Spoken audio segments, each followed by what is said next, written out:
Hello, this is the book review for the book Remarkable Journey by Deborah Nottingham. I am a lymphatic massage therapist. I help people after plastic surgery, including explant, after breast implant illness.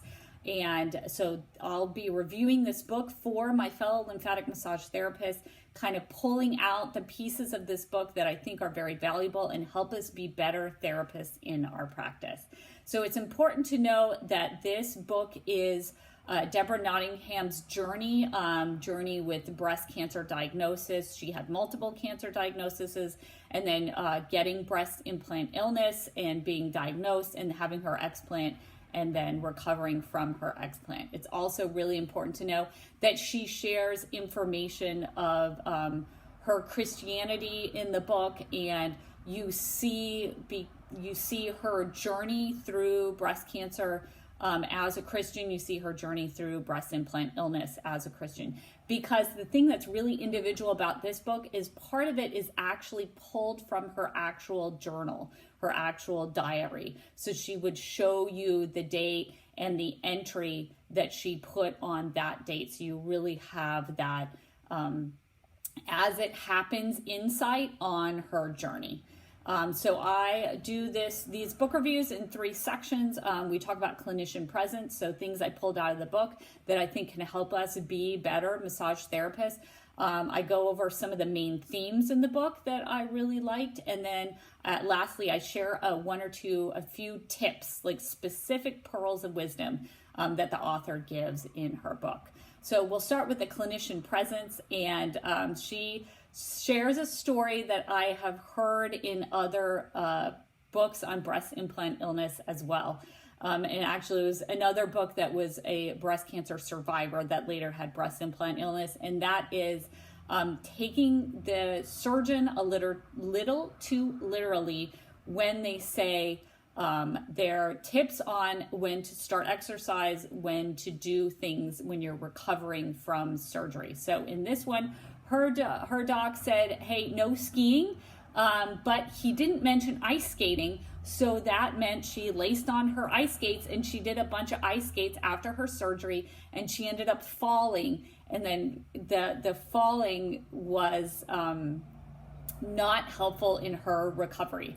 So what does this say for us as massage therapists? I would understand that some clients are going to just really segment that recovery advice from the surgeon. And so if I ask someone, hey, I always ask friendly, like, what did you do last weekend? What are you planning to do this weekend?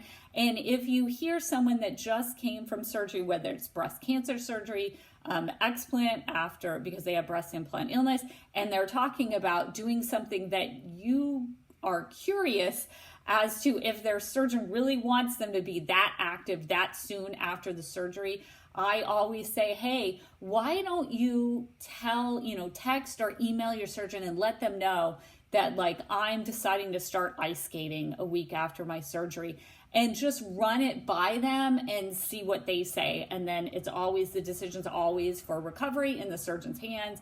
We're not telling people when they can start exercising again, but we can kind of loop that around and make sure that the surgeon can go ahead and say, yes, that's all right, or no, I don't want you to do that. And then you have saved your client from potentially feeling what happens when you start doing something too fast, too soon after your surgery.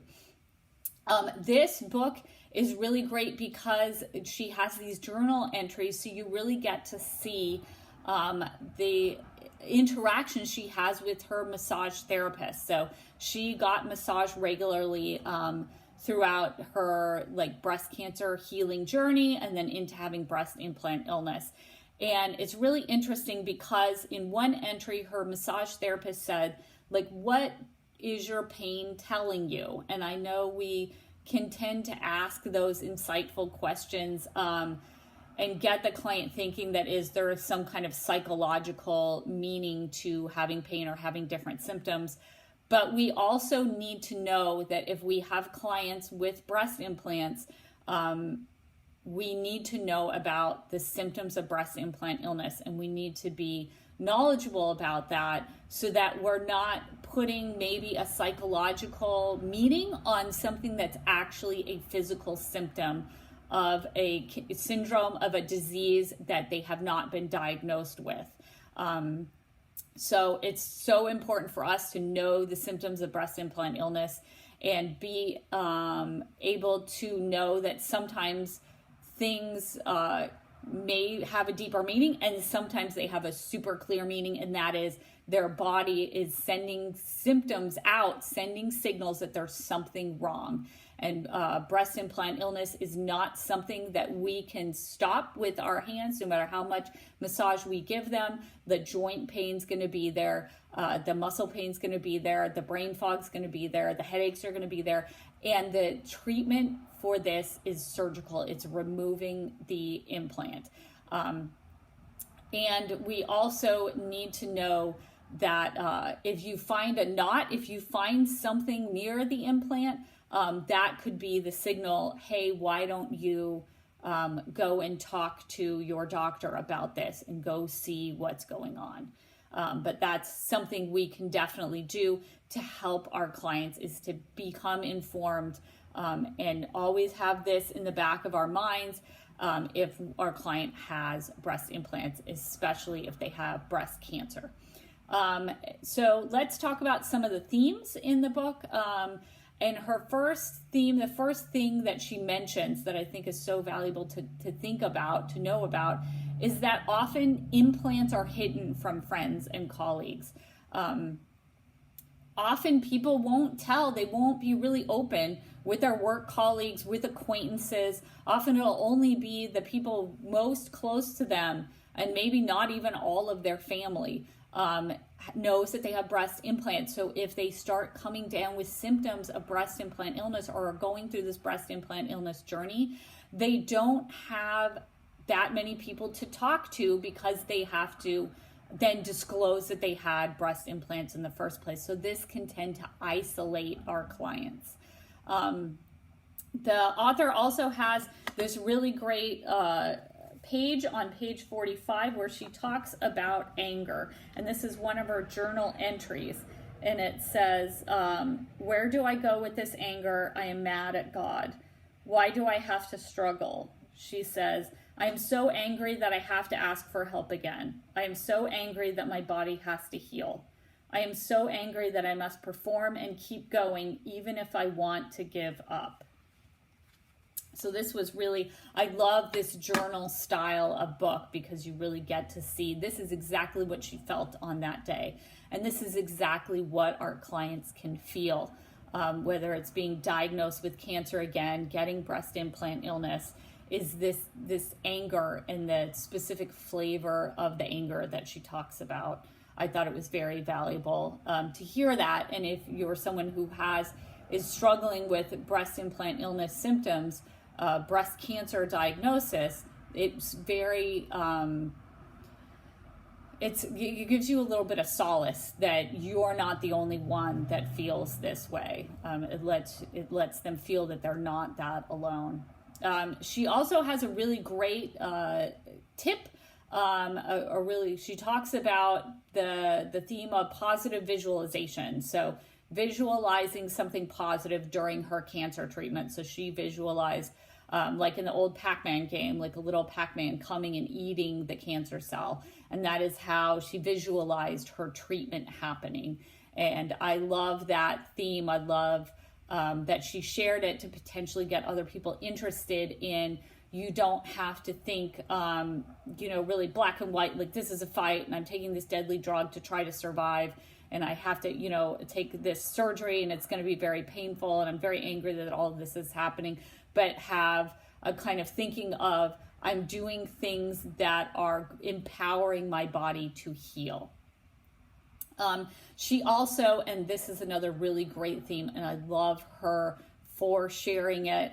Like I said earlier, she shares her Christianity throughout the book, and she shares the concept, the idea that she has been approached by people who are well-meaning, their heart is in the right place, but the words that are coming out of their mouth are, do you have enough faith?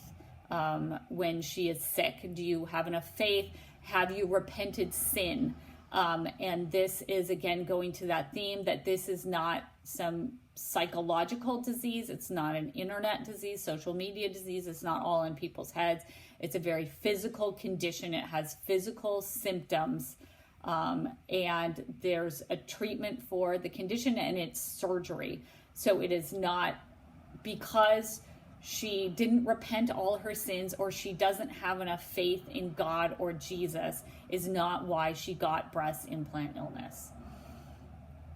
She also talks about, she quotes someone as saying, usually it's about 1 month of healing for every year of symptoms that someone has felt after the surgery. So I think this is a really good concept for people who kind of have looked at other women's stories and seen so many cases of, I woke up and I felt better after my explant surgery. Like 2 days later, all my symptoms are gone. And that kind of leaves a lot of women behind, women who have had symptoms for years and years, and they don't get that like quick fix feeling of the second I got my implants out, everything was cured and I'm just good as gold and I'm living my best life immediately after surgery. So I like that she at least gave a little bit of timeline. I don't think that timeline is like evidence-based. I think it's more anecdotal, but at least it gives